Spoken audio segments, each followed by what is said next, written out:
আরে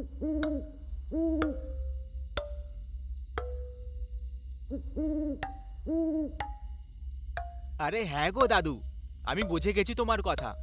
আমি গ্রামে সকালেই আসবো, রাতে আসবো না। আর যদি কোনো অজানা ব্যক্তিকে দেখি, তাহলে আমি তার সাথে কথা বলবো না। কতবার তুমি একই কথা বোঝাতে থাকো। চলো এবার আমি ফোন রাখছি, কারণ বেরোনোর জন্য তৈরি হচ্ছি। যতীন এক 25 বছরের খুব সুন্দর নবযুবক ছিল। ও নিজের ইন্ডিভিজুয়াল ফ্যামিলির সঙ্গে শহরে বসবাস করছিল, কিন্তু ওর নিজের গ্রাম আর গ্রামের বংশগত বাড়ির প্রতি একটু আলাদা টান ছিল। এই কারণে যখনই ও সুযোগ পেত, ও নিজের গ্রামে যেত আর ঘুরে ফিরে চলে আসতো। যতীন আজ প্রায় 3 বছর পরে নিজের গ্রামে যাচ্ছিল, যেখানে ও কিছুদিন আগেই ঘটা ঘটনার থেকে একেবারে অজানা ছিল। আজ পূর্ণিমার দিন ছিল। সকাল 7টার সময় যতীন ট্রেন ধরে নিয়েছিল, আর প্রায় সন্ধে 5টার সময় যতীন পৌঁছে গেল ওর জেলা রাজগড়ে। এখান থেকে ওর গ্রাম প্রায় 5 কিলোমিটার দূরে ছিল। যতীন স্টেশনে নেমে পড়ল আর বাইরে বেরিয়ে ওর গ্রামে পৌঁছানোর জন্য গাড়ি খুঁজতে লাগলো। কিন্তু ও এটা দেখে অবাক হয়ে রয়ে যায় যে ওখানে উপস্থিত একটাও গাড়ি রাজগড় জেলার কোনো গ্রামে যাওয়ার জন্য তৈরি ছিল না। তখনই যতীন এক ঘোড়া চালকের সঙ্গে কথা বলে। আরে ও দাদা, একটু শোনো এদিকে। এই তোমরা গ্রামে যাওয়ার জন্য কেন মানা করছো? কোনো ভূত প্রেত আছে নাকি ওখানে? আরে কোত্থেকে এসেছো ভাই? তুমি কি রাজগড়ের ওই 14টা গ্রামে ছড়ানো আতঙ্কের ব্যাপারে জানো না? তুমি কথা গোল গোল কেন ঘুরিয়ে বলছো বলো তো? পরিষ্কার করে বলো না, কি হয়েছিল? আরে দাদা, এই সময় তো ওই ঘটনার উল্লেখ করতেও ভয় লাগে। শুধু এটা ভেবে নাও যে আজকে পূর্ণিমার রাত। ওই সব গ্রাম ভেতর থেকে কবরস্থানের সমান, যে গ্রামগুলোর মাটিতে এক পা রাখা মাত্রই তোমার মৃত্যুর গতি দ্রুত হয়ে যাবে। যেও না আজ ওখানে। এইটুকু কথা বলে ওই ঘোড়া চালক ঘাবড়ে গিয়ে ওখান থেকে চলে গেল। যতীন ওই ঘোড়া চালকের কথাগুলো বোঝার জন্য অনেক চেষ্টা করল। তারপর ও নিজেকে বলে উঠল, এই গ্রামবাসীদের কাজকর্ম বলে কিছু নেই, শুধু সবাইকে মশলা মাখাতে জানে। এদের তো মনে হয় যে আমরা শহরের লোকেরা এদের তৈরি গল্প গুজব শুনে ভয় পেয়ে যাব। যতীন নিজের মনে এটা বিড়বিড় করে আগে এগিয়ে চলল। ওর হাতে ওর একটা সুটকেস ছিল, যে কারণে যতীন কোনো গাড়ির সাহায্য ছাড়াই পায়ে হেঁটে গ্রামের দিকে এগিয়ে চলল। ওর রাস্তা ভয়ঙ্কর জঙ্গল দিয়ে পার করে যেতে হতো। যতীনের শুরুর কিছুটা সময় ভালোভাবেই কেটে গেল। ও সড়ক শেষ করে এখন গ্রামের জঙ্গলে প্রবেশ করছিল, আর তখনই ওর ফোনটা বেজে উঠল। ওহ ম্যান, আবার দাদু কল করছে। যতীন ওর দাদুর কল তুলল। যতীন খোকা, তুমি ঠিকঠাক আছো তো? আজকের রাতটা কোনো হোটেল বা লজে গিয়ে কাটিয়ে নিও। গ্রামে আসার দুঃসাহস একদম করো না, কারণ গ্রামে একটা খুবই মারাত্মক ডাইনি ঘুরে বেড়ায়। এই সুন্দর ছেলেদেরকে। ওর দাদু এইটুকু কথা বলেছিল, আর যতীনের ফোন ব্যাটারি লো হওয়ার কারণে বন্ধ হয়ে গেল। দাদু কি বলার চেষ্টা করছিল হবে? ঘোড়া চালক আর দাদু দুজনের কথা প্রায় একই ছিল। তাহলে সত্যি কোথাও না না, এখন শুধু একটা জঙ্গলই তো পার করতে হবে, তাড়াতাড়ি চলে যাব। যতীন নিজের গতি দ্রুত করে দিল। কিছুক্ষণ পরে ও একটা তীব্র সুগন্ধ পেল। ও হঠাৎ ওই সুগন্ধের দিকে আকর্ষিত হয়ে গেল আর ওই দিকেই যেতে শুরু করলো। ওটা কোনো সুগন্ধির গন্ধ ছিল, খুব মধুর গন্ধ। যতীন ওই সুগন্ধির গন্ধের দিকে আকর্ষিত হয়ে গেলে ও একটা বিয়ের মণ্ডপের মতো দেখতে লাগা একটা নির্জন পড়ে থাকা মণ্ডপের কাছে গিয়ে থেমে যায়, যেখানে সামনে ও নববধূর কাপড় পরা একটা মহিলাকে দেখতে পায়। যতীনের সঙ্গে বশীকরণ হয়েছিল, আর এরই কারণে ও বিয়ের মণ্ডপ অবধি চলে এসেছিল। এরপরে যতীন আস্তে আস্তে মণ্ডপের ভেতরে প্রবেশ করে গেল। আর তারপর ওর সামনে দাঁড়ানো মহিলা ওকে বরমালা পরিয়ে দিল। আর এর ঠিক পরে যতীনও ওই মহিলাকে ওই বরমালা পরিয়ে দিল। যতীন নিজের থেকেই বিবাহের সব নিয়মবিধি পালন করতে লাগলো। বিবাহ সম্পন্ন হয়ে যাওয়ার পরে যতীন হঠাৎ করে অজ্ঞান হয়ে পড়ল। আর যখন ওর চোখটা খুলে যায় তখন ওর জ্ঞান ফিরে গেছিল আর নিজের কন্ট্রোলে ছিল। ওর পুরো শরীরে একটা ভয়ঙ্কর যন্ত্রণা শুরু হলো। যতীন ওই যন্ত্রণায় ছটপট আর উঠে দাঁড়ানোর চেষ্টা করছিল, কিন্তু এ কি, যতীনের হাত আর পা দুটোই বোনের সঙ্গে বাঁধা হয়েছিল। তখনই ও নিজের সামনে একটা মহিলাকে ঘোমটা দিয়ে আসতে দেখতে পেল। মহিলাকে দেখে যতীন জোরে চিৎকার করতে লাগলো, কে তুমি? আমাকে এভাবে কেন বেঁধে রেখেছ? তারপর ওই মহিলা নিজের ঘোমটা খুলে দিল। ওর চেহারা দেখে যতীনের পুরো শরীর কাঁপতে শুরু করলো। ওর পোড়া চেহারা নিয়ে একটা ভয়ঙ্কর মহিলা ছিল, যার চোখের তারা দুটো উধাও ছিল আর পুরো চেহারা থেকে লাল রক্ত ঝরে পড়ছিল। এত ভয়ঙ্কর দৃশ্য দেখে যতীন কাঁপতে শুরু করে দিল। কে তুমি? আমাকে যেতে দাও, আমাকে ছেড়ে দাও। ওই মহিলা যতীনের কাছে চলে আসে আর তারপর ওকে একটা ভারী আওয়াজে বলল, আমি তোকে বিয়ে করে এখানে নিয়ে এসেছি, কিন্তু আমি জানতে পেরে গেছি যে তুই আমার স্বামী নয়। এই জন্য এবার তোকে মরতে হবে। আমাকে মেরো না, ছেড়ে দাও আমাকে, যেতে দাও আমাকে। যতীন ওই ডাইনির কাছে দয়ার ভিক্ষে চাইতে লাগলো, কিন্তু দয়াভাব মানুষের মধ্যে থাকে, ডাইনি আর পেতনিদের মধ্যে থাকে না। যতীনের ঠিক পাশে রাখা চাকু হাওয়াতে নিজের থেকে উঠে গেল আর ওই চাকু যতীনের মাথার আর পার হয়ে গেল, যে কারণে যতীন ছটপট করতে করতে মৃত্যুর ঘুম ঘুমিয়ে পড়ল। যতীনেরও মৃত শরীর গ্রামের ওই চৌমাথায় পাওয়া গেল, যেখানে ওই বিধবা ডাইনির হাতে শিকার হওয়া লোকেদের মৃত শরীর পাওয়া গেছিল। যতীনের মরা দেহের পাশে কয়েকজন লোক জমা হয়েছিল আর তখনই যতীনের দাদু ওখানে পৌঁছে যায় আর ওর মরা দেহটাকে দেখে কাঁদতে শুরু করে। আরে, আমি মানা করেছিলাম গ্রামে সূর্যাস্তের পর আসবি না, ওই কালমুখী ডাইনি প্রাণ নিয়ে নেবে। আমি ওকে কিছু বলতে পারতাম আর তখনই ফোনটা কেটে গেল। হে ভগবান, এই সব কি হয়ে গেল?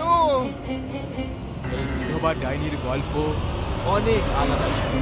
গ্রামবাসীদের হিসেবে এমন ডাইনি শুধু পুরুষদের শিকার করে, আর তাও সেই পুরুষদেরকে যারা যুবক আর বিয়ের জন্য যোগ্য। বিধবা ডাইনির গল্প এটা বুঝিয়ে দিল যে 2 বছর আগে ওর বিয়ে হয়েছিল। বিয়ের প্রায় 1 মাস কেটে যাওয়ার পরে খুব জোরে বিদ্যুতের ঝটকা লাগার কারণে ওর স্বামীর মৃত্যু হয়েছিল। বিয়ের 1 মাস পরেই ওই বিধবা হয়ে গেছিল। ব্যাস, এই দুঃখেই ও নিজের প্রাণ নিয়ে নিল। কিছু লোক এটাও বলে থাকে যে ও আত্মহত্যা করেনি, বরং গ্রামেরই কিছু বদমাশ শয়তানরা ওর স্বামীর না হওয়ার সত্যি জেনে ওকে ঘিরে নিল আর ওকে ধর্ষণ করে ওকে মৃত্যুর শয্যায় পৌঁছে দিল। কিন্তু আসলে এই ঘটনার সত্যিটা কি ছিল এটা তো কেউই ঠিক করে জানে না। কিন্তু লোকেদের হিসেবে ওই মহিলা মরার পরেই ও একটা বিধবা ডাইনির রূপ নিয়ে জন্ম নিল। আর সন্ধ্যা হওয়ার পরে ও রাজগড়ে লুকিয়ে লুকিয়ে সবার উপর নজর রাখে আর আর যখনই ও কোনো সুন্দর যুবককে দেখতে পায় তাকে নিজের সুগন্ধির বশে এনে তার সঙ্গে বিয়ে করে নেয়। আর যখন ও জানতে পারে যে ও ওর স্বামী নয়, তখন তাকে প্রাণে মেরে ফেলে। গ্রামের বাইরে একটা ছোট হোটেল ছিল, যার মালকিন একজন মহিলা ছিল যে সব সময় নিজের মুখ লুকিয়ে রাখত। গ্রামের কোনো ব্যক্তি ওখানে মোটেই যেত না, কারণ পুরো দিন আর রাত ওই মহিলা ঘরে ঘরে গিয়ে খাবার ডেলিভারি করতে যেত। কিন্তু একদিন শানু ওকে হোটেলের ঠিক পাশে নিজের একটা হোটেল খুলে দিল। শানু সকালে লোকেদেরকে হোটেলের খাবার খাওয়াতো আর রাতে বাড়িতে ফুড ডেলিভার করত। ও ডেলিভারি করার জন্য চঙ্গু আর মঙ্গু দুজন লোককে রেখেছিল। কিছুদিন পরে সব লোকেরা শানুর হোটেলে যেতে লাগলো আর মহিলার হোটেলটা খালি খালি হয়ে গেল। ওর থেকে কেউ ফুড ডেলিভারি নিত না। মহিলাটা শানুর ওপরে খুব রেগে যেতে লাগলো। এক রাতে শানু নিজের হোটেলে টাকা গুনছিল। তখনই ও দরজার সামনে একটা ছায়া দেখতে পেয়ে গেল। আরে কে ওখানে? আরে কেউ কিছু বলছে না কেন? হোটেল বন্ধ হয়ে গেছে, কাল সকালে এসো।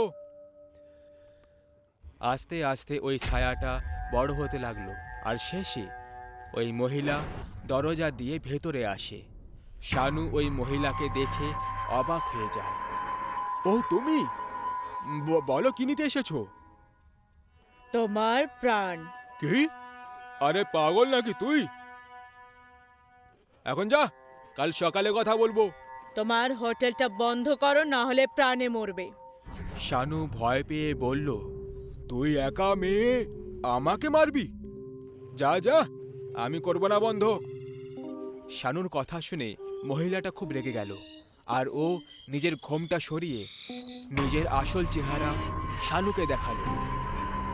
ওর চেহারা খুবই কুৎসিত আর মারাত্মক লাগছিল।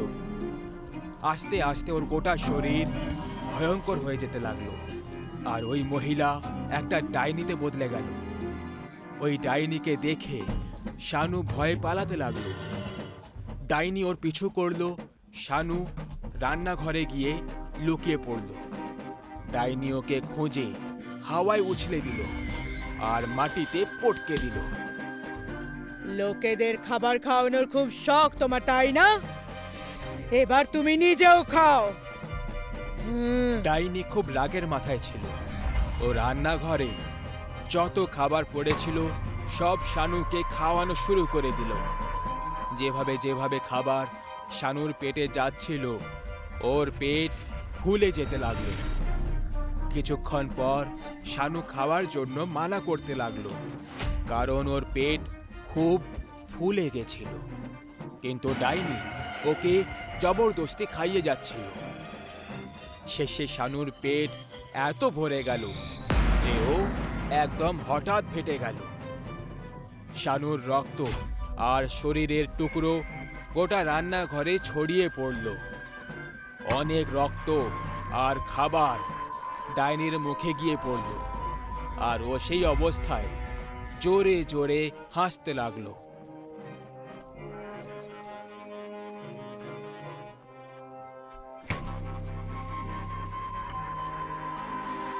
চঙ্গু আর মঙ্গু নিজের নিজের সাইকেলে খাবার ডেলিভারি করার জন্য গ্রামের দিকে এগোচ্ছিল।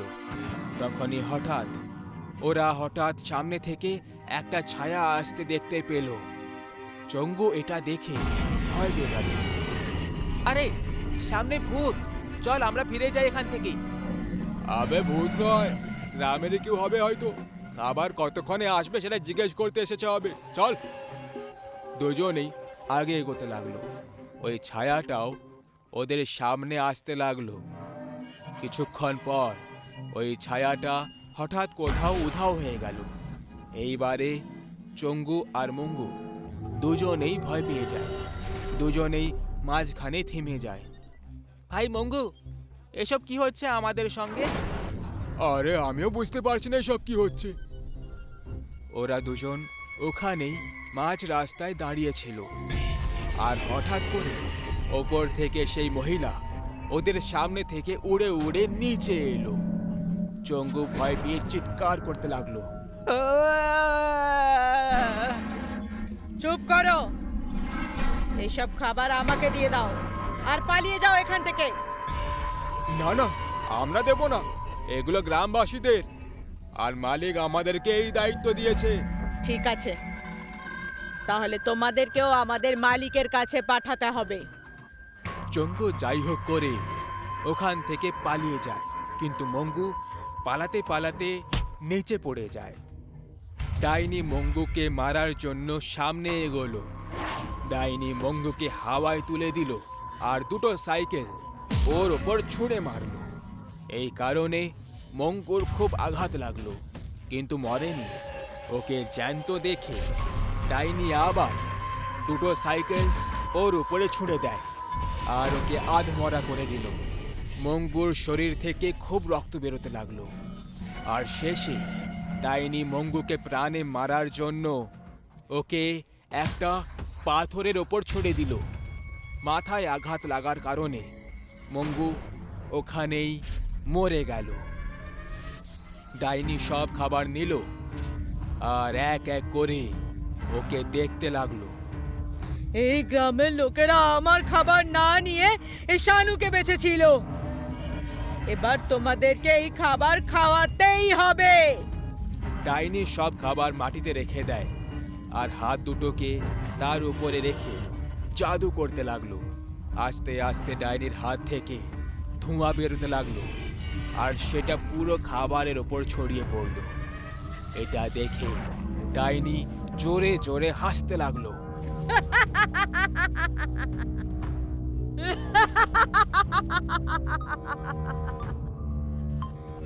এবার হবে মজা। ডাইনি সেই সব খাবার নিয়ে গ্রামে এলো আর একটা ঘরের সামনে এসে পৌঁছয়। ও দরজা খটখট করতে লাগলো।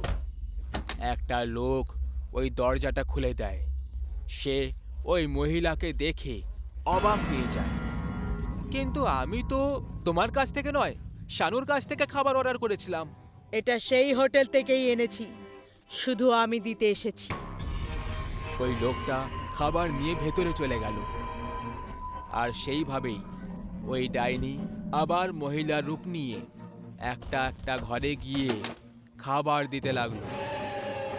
যতজন লোক খাবার অর্ডার করেছিল ওরা সবাই খাবার খেয়ে যা ঘুমোলো, তো সকালে আর উঠলই না, কারণ ওই ডাইনি ওই খাবারে বিষ মিশিয়ে দিয়েছিল। ওই দুর্ঘটনার পরে সবাই ওই ডাইনির হোটেল থেকে খাবার অর্ডার করা বন্ধ করে দিল। বহু হাজার বছর আগে রাজা বিক্রমের কাছে একটা চমৎকারী বোতল ছিল। তার ভেতরে একটা জাদুকরী মেয়ে ছিল, যার জাদুর ব্যবহার রাজা নিজের শত্রুদেরকে মারার জন্য করত। একদিন রাজা বিক্রমের কথা মতো ওই মেয়েটা দরবারের এক পণ্ডিতকে সে নির্দোষ হওয়া সত্ত্বেও বিষ দিয়ে দিয়েছিল। পণ্ডিত মরার আগে ওই মেয়েটাকে অভিশাপ দিয়ে যায়। এই জাদুকরী মেয়ে, আমি তোমাকে অভিশাপ দিচ্ছি যে আজকের পর যে ব্যক্তি তোমাকে বোতলের বাইরে বার করবে সে নিজেই তোমার শিকার হয়ে যাবে। আর এখন থেকে তুমি জাদুকরী মেয়ে নও, শয়তানি ডাইনি হয়ে বাইরে আসবে, বোতলের ডাইনি। এই ঘটনার পরে রাজা বিক্রম ওই বোতলটা তহখানায় লুকিয়ে দেয়। দিন পেরোতে লাগলো। রাজার মন খুব খারাপ থাকতো, কারণ পণ্ডিতের অভিশাপ দেওয়ার পরে সে জাদুকরী মেয়েটাকে বাইরে ডাকা বন্ধ করে দিয়েছিল। এক রাতে যখন রাজা নিজের ঘরে বিশ্রাম করছিল, তখনই তার ভাই আক্রম তার মহলে আক্রমণ করে দেয়। গুরুতর যুদ্ধ হলো আর রাজা বিক্রম হারতে লাগলো।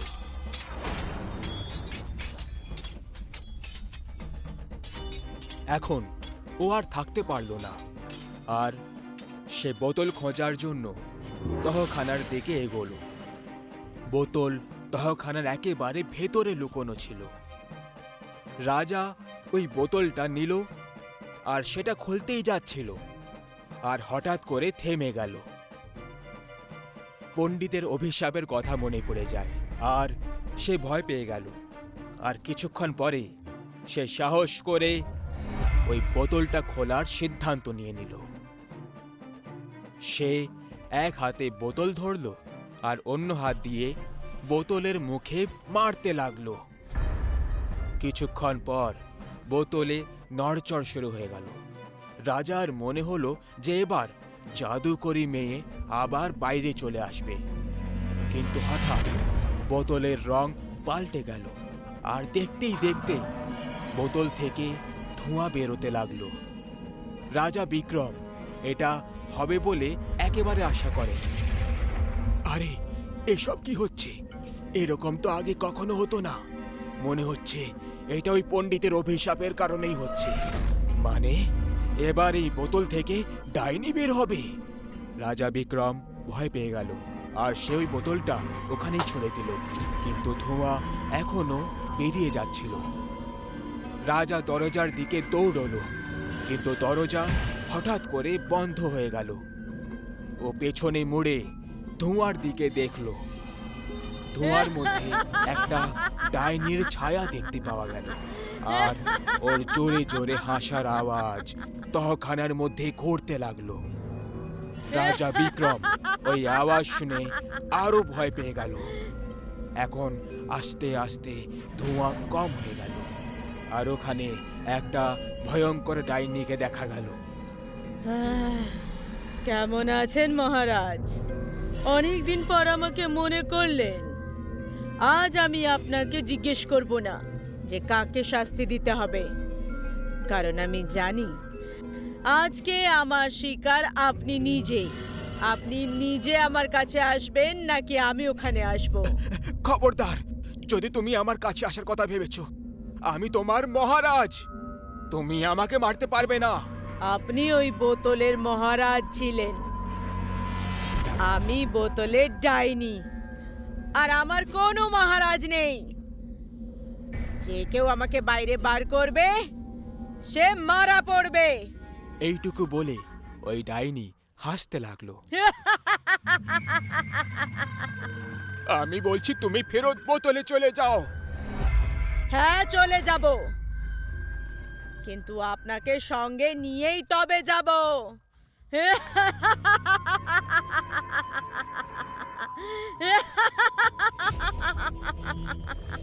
ডাইনি হঠাৎ রাজার কাছে গেল আর নিজের হাতে ওকে জেঁকে ধরল। রাজা বেরোনোর অনেক চেষ্টা করল, কিন্তু সে বেরোতে পারল না। ডাইনি আবার ধোঁয়া হয়ে গেল আর রাজাকে নিয়ে ওই বোতলে চলে গেল। বোতল আগের মতো হয়ে গেল আর ওখানেই তহখানায় পড়ে রইল। বাইরে দরবারে আক্রমকে নতুন রাজা ঘোষণা করা হলো। রাজা বিক্রম এই রাজ্য ছেড়ে পালিয়ে গেছে, কারণ যদি সে না পালাতো তাহলে নিশ্চিতভাবে আমার হাতে মারা পড়তো। প্রধান বাবু, রাজ্যের প্রধান সামনে এগিয়ে আসে। এখন আমি ওই জাদুকরি বোতলটা দেখতে চাই, যার সাহায্যে বিক্রম এতগুলো লড়াই জিতেছে। আমি ওই জাদুকরি মেয়ের জাদু দেখতে চাই। মহারাজ, ওই বোতলটাকে অভিশাপ দেওয়া হয়েছে। যে কেউ সেটা খুলবে তাহলে সে ওই ডাইনির হাতে মারা পড়বে।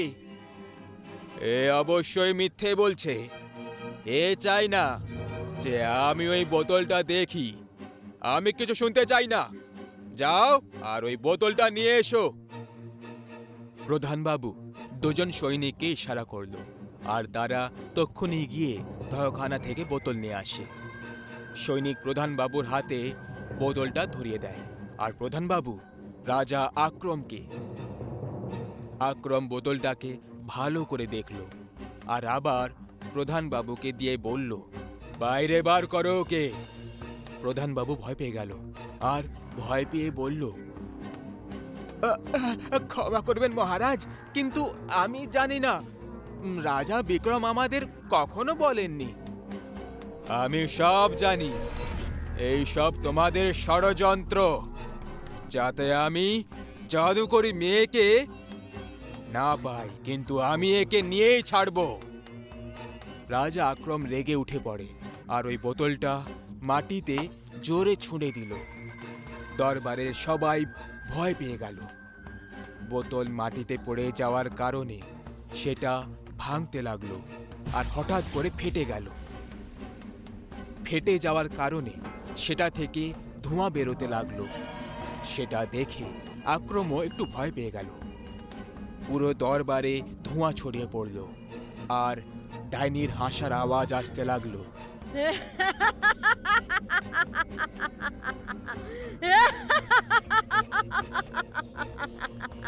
ধোঁয়া কম হওয়ার পর মাটিতে রাজা বিক্রমের লাশ দেখতে পাওয়া গেল আর তার উপরে পা রেখে একটা ডাইনি দাঁড়িয়েছিল। ওই ডাইনিটাকে দেখে দরবারের সবাই ভয় পেয়ে গেল আর মহলের বাইরে পালাতে লাগলো। আরও একটা শিকার। ডাইনি রাজা আক্রমকে তুলে নিল আর তার তরোয়াল নিয়ে তার মাথাটা ধড় থেকে আলাদা করে দিল। ডাইনি তরোয়ালে রাজা আক্রমের মাথা ফাঁসিয়ে দিয়ে সেটা সিংহাসনে রেখে দিল।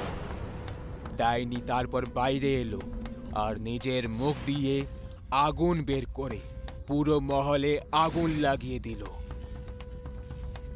মহল পুড়ে ছাই হতে লাগলো। ডাইনি খোলা আকাশে উড়তে লাগলো। ডাইনির বোতল ভেঙে যাওয়ার কারণে সে এখন স্বাধীন হয়ে গেছিল আর এখন যে কেউ ওর রাস্তায় আসছিল সে তাকে মারতে শুরু করেছিল। মেঘা অনেকদিন পর তার বান্ধবীদের সঙ্গে দেখা করার জন্য গ্রামে যাচ্ছিল। ও ট্রেন অনেক রাতে গ্রামের স্টেশনে পৌঁছল। ওই ট্রেন থেকে নামলো আর আশেপাশে রিক্সা বা ট্যাক্সি খুঁজতে লাগলো। স্টেশন একেবারে নির্জন ছিল। মেঘা দূর দূর পর্যন্ত কোনো মানুষজনকে দেখতে পাচ্ছিল না। ও একটু অস্থির হয়ে পড়ল। অনেক খোঁজার পর ও একটা রিক্সা দেখতে পেল, যার ভেতরে তার ড্রাইভার ঘুমোচ্ছিল। মেঘা ওই রিক্সাওয়ালার কাছে গেল। শুনুন দাদা, কি হয়েছে? আসলে আমি গ্রামে যাব। ড্রাইভার চোখ খুলে মেঘার দিকে তাকালো আর হঠাৎ করে ভয় পেয়ে চিৎকার করতে লাগলো, ডাইনি, ডাইনি, ডাইনি, ডাইনি, আমাকে যেতে দাও, আমি কিছু করিনি।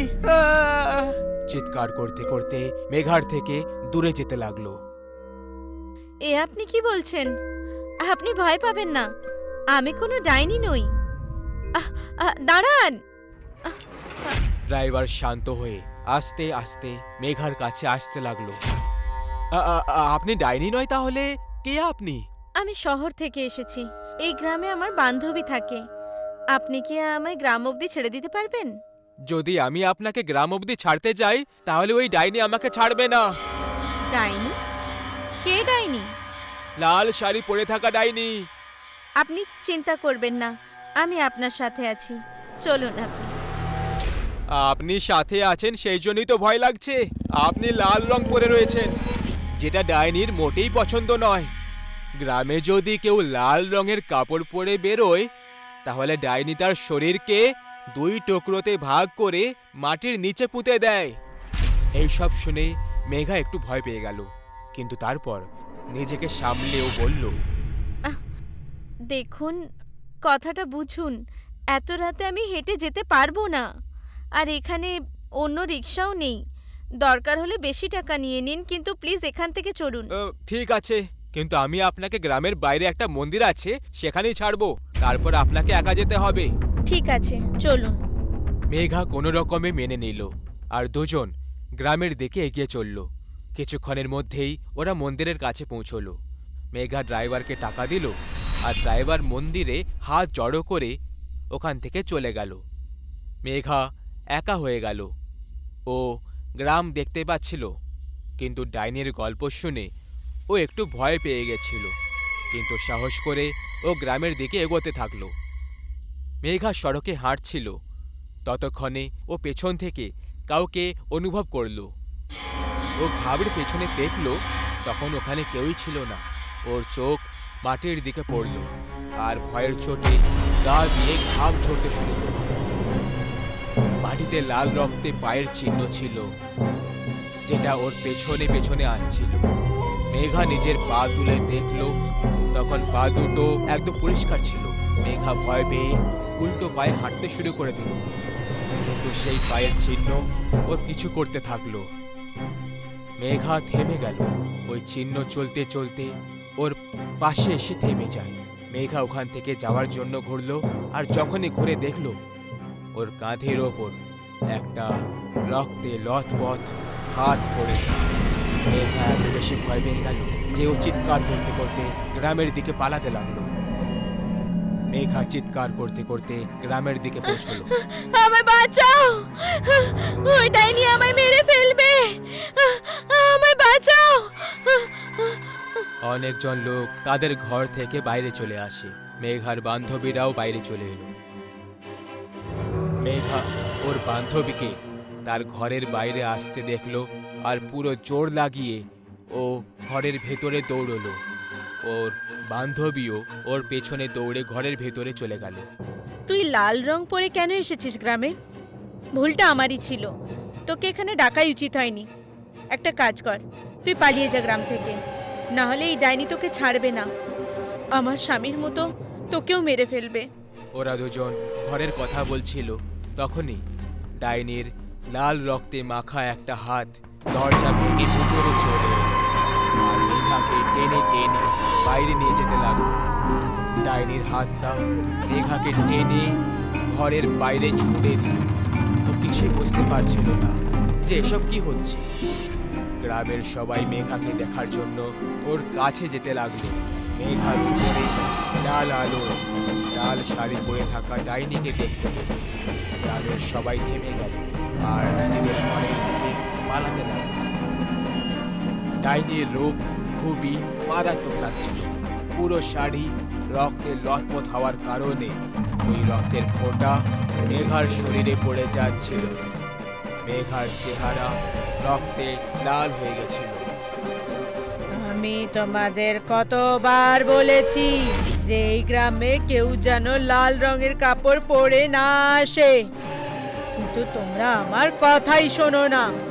এখন এই মেয়েটা প্রাণে মরবে।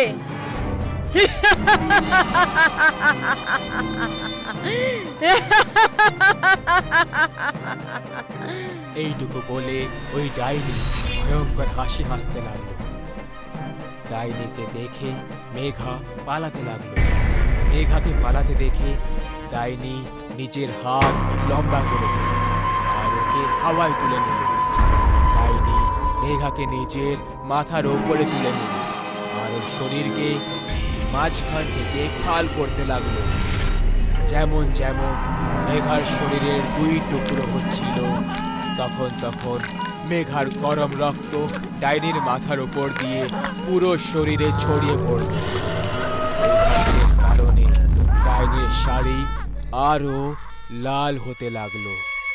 শরীর ফাল হওয়ার সময় মেঘা এত জোরে চিৎকার করছিল যে ওর চিৎকারের জন্য পুরো গ্রাম কেঁপে উঠছিল। সব গ্রামবাসীদের আত্মা কাঁপতে লাগলো। সব শেষে মেঘার শরীরের দুই টুকরো হয়ে গেল আর ও ওখানেই হাওয়ায় ঝুলতে থাকলো। ডাইনি জোরে জোরে হাসতে লাগলো। ওর নিজের হাত জোরে মাটিতে মেরে দিল আর সেই কারণে জমিতে দুটো গর্ত হয়ে গেল। ডাইনি নিজের দুটো হাতে দুটো টুকরো নিয়ে আর দুটো গর্তের মধ্যে একটা একটা করে ছুঁড়ে দিল। যখনই টুকরো গর্তে পড়ল, ওর ওপর এমনি এমনি মাটি পড়তে থাকলো, আর দেখতেই দেখতে গর্ত ভরে গেল। মাটি যেমন ছিল তেমনই হয়ে গেল। ডাইনির ভেতর থেকে লাল আলো বেরোতে লাগলো, আর ওই আলোতে ও উধাও হয়ে গেল। ডাইনির যাওয়ার পরে মেঘার বান্ধবী ওই গর্ত থাকা জায়গায় এলো আর কাঁদতে লাগলো। ধীরে ধীরে সব গ্রামবাসীরা জমা হতে লাগলো।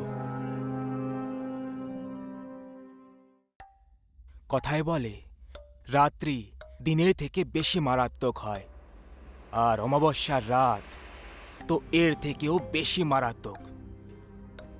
অমাবস্যার রাতে ভূতেদের এলাকায় পাখিরা উড়ে এসে বসার আগে 100 বার ভাবে, কারণ এই রাতে ভূত প্রেত আর শান্তি না পেয়ে সেই আত্মারা তাদের রাগ আর তাদের শক্তি একেবারে চরমে থাকে, আর তাদের চারিপাশে সেই সব লোকের খোঁজ করে যারা তাদের শিকার হতে পারে।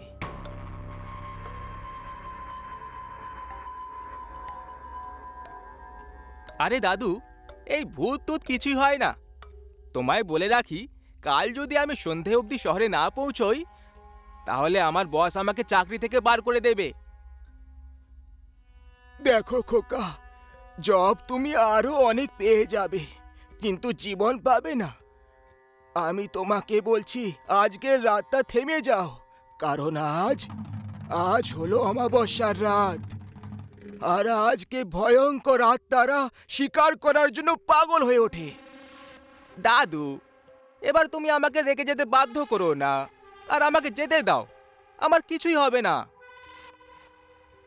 সঞ্জয়ের অফিসের ছুটি শেষ হয়ে গেছিল, আর তা সত্ত্বেও সে অফিসে এখনো পৌঁছয়নি, আর সেই কারণে কাল অবধি ওকে শহরে কোনো রকমে পৌঁছতেই হবে। বাড়ির লোকেদের এতবার বোঝানোর পরেও সঞ্জয় কারোর কথা শুনল না, আর নিজের জিনিসপত্র নিয়ে গ্রামের পুরনো কবরস্থানে তৈরি একমাত্র বাস স্ট্যান্ডের দিকে একাই পায়ে হেঁটে যেতে লাগলো। জানি না কেন গ্রামের লোকেরা এত বেশি অন্ধবিশ্বাসী হয়, কি জানি কি সব গল্প বলতে থাকে। সঞ্জয় তখন কিছু দূর এগিয়েছিল, আর তখনই আকাশে মেঘ কালো হয়ে গেল, আর দ্রুত গতিতে হাওয়া চলতে লাগলো।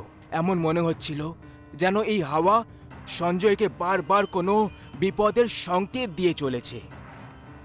কিন্তু এখন কথায় বলে না, বিনাশকালে বিপরীত বুদ্ধি, এরকমই কিছু সঞ্জয়ের সাথেও হতে চলেছিল।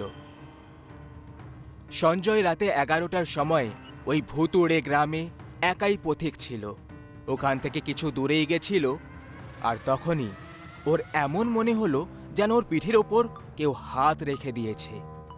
এরকম অনুভব হওয়া মাত্রই সঞ্জয় একেবারে ঘাবড়ে গেল। পেছনে ঘুরে তাকিয়ে বলল, কে পেছনে? যখন সঞ্জয় পেছনে তাকালো, তখন ও কাউকে দেখতে পেল না। এরপরে ও নিজের সফর কন্টিনিউ করতে লাগলো। ও এখন এড়ো পথে পৌঁছে গেল। ওখানে 4টে রাস্তা একে অপরের সঙ্গে জোড়া দেয়। সঞ্জয় এড়ো পথ থেকে সোজা সামনের রাস্তার দিকে একটা লোককে দেখতে পেল, যে গায়ে শাল জড়িয়ে রেখেছিল। তাকে দেখে সঞ্জয়ের একটু আজব লাগলো যে এই লোকটা এত রাতে অকারণে মূর্তির মতো দাঁড়িয়ে করছেটা কি। সঞ্জয় কোনো রকম কিছু না করে ওখানে ওই শাল গায়ে দেওয়া লোকটার একদম কাছ থেকে পার হলো। ও সামনে এগিয়ে যাচ্ছিল, কিন্তু ওর বারবার এমন মনে হচ্ছিল যে আরও কেউ ওর সাথে সাথে ঠিক ওর পেছনে চলে আসছে। সঞ্জয় খুব বেশি ভয় পেয়ে গেছিল, কিন্তু তবুও সাহস করে পেছনে ঘুরে তাকিয়ে দেখল, পেছনে সেই শাল গায়ে দেওয়া লোকটা দাঁড়িয়েছিল। সঞ্জয়ের ওই লোকটার বিহেভিয়ার অনেক আজব মনে হলো, যে সে সঞ্জয়ের পিছু করছিল না তো। সঞ্জয় আবার নিজের রাস্তায় চলতে লাগলো, আর এইবারেও ওই শাল গায়ে দেওয়া লোকটা ওর সাথে সাথে চলতে লাগলো। যখন সঞ্জয় এগোয়, ওর ছায়া হয়ে ওই লোকটাও এগোচ্ছিল। যখন সঞ্জয় থেমে যায়, তখন ওই লোকটাও থেমে যায়। সঞ্জয় এবার এই সবের থেকে খুব বিরক্ত হয়ে গিয়েছিল, সেই জন্য এইবারে ও থামল। আর পেছনে ঘুরে ওই লোকটার ওপর জোরে চিৎকার করতে লাগলো। কে রে তুই? কোনো পাগল নাকি? এইভাবে অর্ধেক রাতের সময় আমার পিছু করছিস কেন? ওই লোকটা এটা শুনে কিছুই রিয়্যাক্ট করলো না, আর কিছু না বলে চুপচাপ দাঁড়িয়ে থাকলো। তার এই ব্যবহার সঞ্জয়কে আরো রাগিয়ে তুলছিল। এই কারণে সঞ্জয় ওর গলা থেকে শালটা খুলে দিল। তখন ওর একটা জোরদার ঝটকা লাগলো। ওর সামনে যে লোকটা দাঁড়িয়ে ছিল তার চেহারা পুরো পুড়ে গেছিল, আর চোখের তারা দুটো সাদা ছিল। ভূত! এটা বলেই সঞ্জয় ওখান থেকে পালাতে লাগলো। এইমাত্র ও একটা ভয়ঙ্কর চেহারাওয়ালা প্রেতকে দেখতে পায়। তখনই হঠাৎ করে ওই লোকটা সঞ্জয়ের একদম সামনে চলে আসে আর দাঁত বার করে হাসতে লাগলো। মেরে দেব তোকে। তোর সাহস কি করে হলো আমার আসল চেহারায় তাকানোর আর আমার শালটাকে খুলে দেওয়ার? তুই আমার আসল আর কুৎসিত চেহারাটা দেখে ফেলেছিস। এখন তোর মরা একেবারে নিশ্চিত। আমাকে ক্ষমা করে দাও, আমাকে মেরো না, আমি বড় ভুল করে ফেলেছি। তুই জানিস তো আজ হলো অমাবস্যার রাত। আজকের রাতে যার উপরে আমাদের নজর পড়ে যায় তার অস্তিত্ব এখানেই সমাপ্ত হয়ে যায়। এইটুকু বলেই ওই প্রেতটা সঞ্জয়ের ছাতিতে নিজের হাত ঢুকিয়ে দেয় আর এক ঝটকাতে ওর হৃৎপিণ্ড পার করে দেয়, যেটা এখনো স্পন্দন হচ্ছিল। সঞ্জয়ের শেষ চিৎকারের সঙ্গে গ্রামের পরিবেশ আবার ভয়ঙ্কর আর শান্ত হয়ে গেল। পরের সকালে গ্রামবাসীরা সঞ্জয়ের মৃতদেহ সড়কে পড়ে থাকতে দেখে, যার মধ্যে হৃৎপিণ্ড ছিল না। ওর দাদু এসে আফসোস করে চোখে জল ফেলে, কারণ বারণ করা সত্ত্বেও সঞ্জয় অমাবস্যার রাতে এই বোকামিটা করে ফেলল, আর পরিণামে এক ভয়ঙ্কর মৃত্যু। কথাই বলে এই গ্রামে প্রত্যেক অমাবস্যার রাতে গায়ে ওই শাল দেওয়া লোকটা ঘুরে বেড়ায়, আর যদি কোনো পথিকদের উপর তার নজর পড়ে যায় তার পিছু করতে থাকে আর তাকে কোনো ভুল করার জন্য বাধ্য করে দেয়। যদি কেউ ভুল করে দেয় তখন তার পরিণাম এক ঝটকায় ঠিক সেই রকমই হয় যেটা সঞ্জয়ের সাথে হয়েছিল।